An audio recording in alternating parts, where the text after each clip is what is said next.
Good afternoon, tutor and colleagues.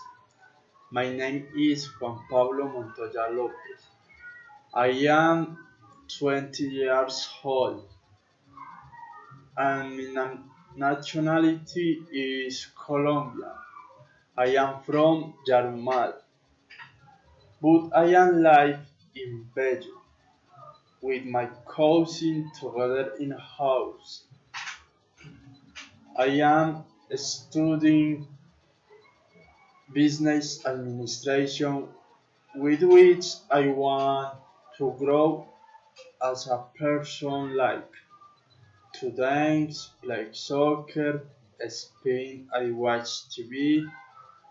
I don't like is disorder.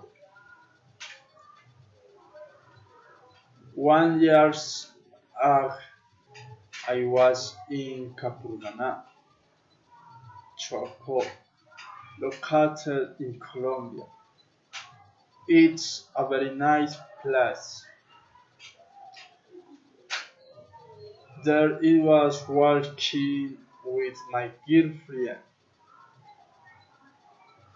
enjoying the beach, the sun and the sea, getting to know with culture and gastronomy. We spent 8 days.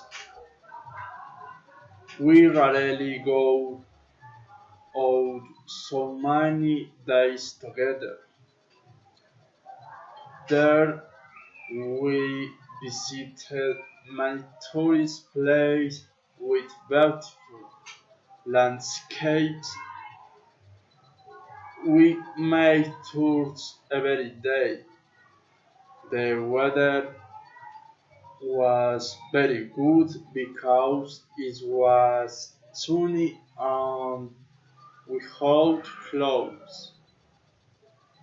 My future plans are to go for a walk with my whole family to Guatapé and spend a weekend together including the place ready. See you later.